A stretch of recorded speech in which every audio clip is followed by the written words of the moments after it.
Let's start with what I call my car kit, because most of the rides I go on, I drive to a bike park or the trailhead, and I want a decent set of tools so that if I get there and I've forgotten to do something to my bike, or I have, you know, something that really needs fixing before I can ride, I've got a decent set of tools to deal with it. So stuff that I wouldn't necessarily want to carry because it's bigger and heavier, a bit bulkier, but I've got this Topeak kit that includes a big 8mm Allen key, because if you want to take your pedals off, swap them something else, you need a bit of leverage, and a multi-tool might not do that. Kit 25 means it's got 25 different functions, including a chain tool, which I'll go on to in a bit, but I always think it's a good idea to have one of those with you just in case. A large multi-tool, this is the Topeak Alien, so again, loads of functions on this. Something that, unless I'm going on a bigger ride, it's a bit bulky for me to carry. If I'm riding shorter distances, I want to carry a smaller multi-tool, but this has got loads of functions again. Just nice to have a lot of options in the car for any emergency, really. There's things like a tyre lever on there, a metal one, which can be really useful. Things like spanners, you don't necessarily need those very often, but good to have just in case something like your brake hose has come loose, maybe getting in and out of the car, so you can tighten up or nip it up with that. Also, a bottle opener, never know when you might need that, post-ride of course. A couple of things that I really don't ever carry on a ride is a shock pump and a pressure gauge. So these things, I always think that you shouldn't really need them on a ride unless you're riding a new bike for the first couple of times and you want to play around with your suspension. I will never carry that. It's just a bit of extra weight that I don't think you ever need. It's sort of a setup tool that's nice to have in the car, or you know, something pre-ride that you can set your bike and then leave it. Same goes with the tyre pressure gauge. So this is the shuttle gauge that will fit between your pump and your bike. So it's just a nice little extra. Super easy to use. You can use it as an alone gauge or with your pump. Again, something you shouldn't really need on the ride. Oops, tyre levers. I try not to use tyre levers to be honest, but sometimes you will need them, especially with tubeless tyres if they're super tight. Now, a couple of things that stay permanently in my car, I tuck them away under here so I can never forget them, is my track pump. Yes, probably a bit of a luxury to have in the car, but I do like it just in case you have any tubeless problems. That's the one that lives in the car. And I've got a first aid kit somewhere under here. Decent kit. Good amount of stuff in there just in case.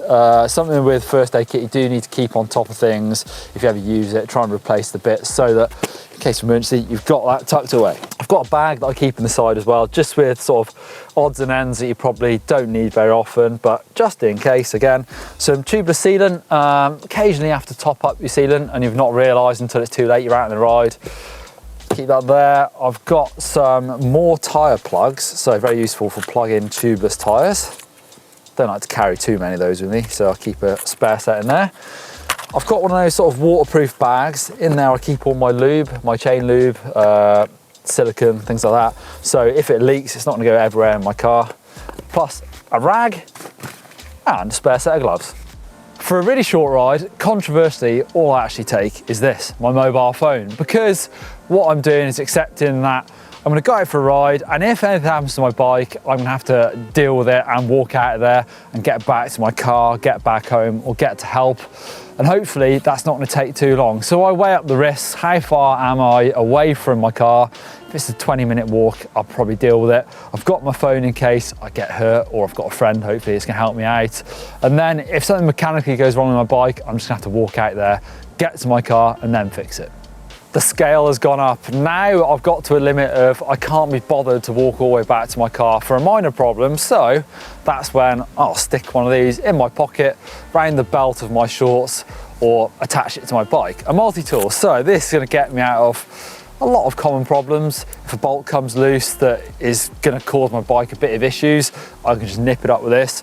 Also, this is the smallest one I'll ever take, and it's got a chain tool on there, so if I snap my chain, and I'm more than half an hour away from the car, that seems like a long way to walk, I can now fix it. Also, if I'm riding a bike that I've just done a major service on, or it's a new bike, so potentially things come loose, then I'll take a multi-tool no matter how short the ride is. The scale's gone up again, and now I will take a mini pump and a tube.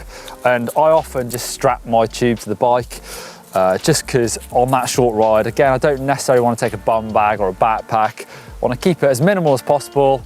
I've got some water on my bike, got a tube, got a pump, got a multi-tool. That's going to get me out of most common issues, and that is the most common setup I run on all my bikes.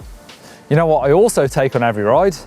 My watch. So this is my everyday watch, but also it tracks all my GPS rides, everything I do, basically my indoor rowing, my running and my riding. It's my Garmin Fenix 5 with GPS.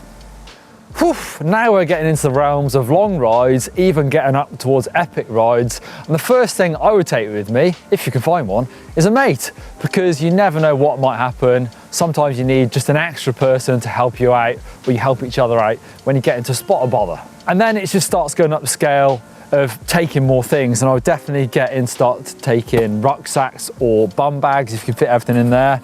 So the further I go, the more I'll take. And that's down to things like more inner tubes, because 2 tubes is probably what you're gonna need on anything above, I don't know, 20, 30, 40 kilometers.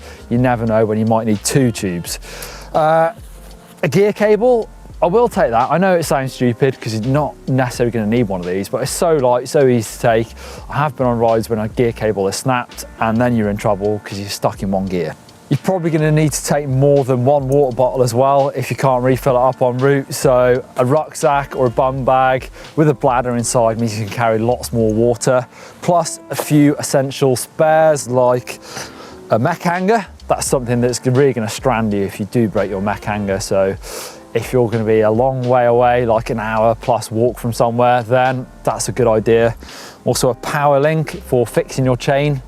Just not a bad thing to have. Doesn't weigh anything either, so just keep that in your backpack. Now we're in the realms of bodging things, but tape or zip ties can be really useful when you have to get out of a sticky situation. When you're talking about properly epic rides, like the one I did in Iceland with Cy Richardson, then you need to be even more prepared. You need to be looking at things like weather, especially if it's in Iceland. You can use something like Komoot, where you plug in the ride you're gonna do. If you tell Komoot when you're gonna do it, up to 48 hours in advance, it will even give you the weather using dark sky, so you can prepare for things like wind, rain, and take extra layers of clothes. If you're going on an epic ride, somewhere like Iceland, I packed even spare base layer in my bike bag, just because I know if you get really wet, that's something that's going to help get me warm again. Also, epic rides where you're going to be out in the wilderness, definitely take a first aid kit. If you want to see that epic ride from Iceland, click up there for that one. And if you want to see the kit I took with me on my summer solstice ride last year, another great ride that I did down there for that one. If you like the channel and you haven't subscribed already, definitely subscribe and hit the bell so you get a notification when a new video comes up.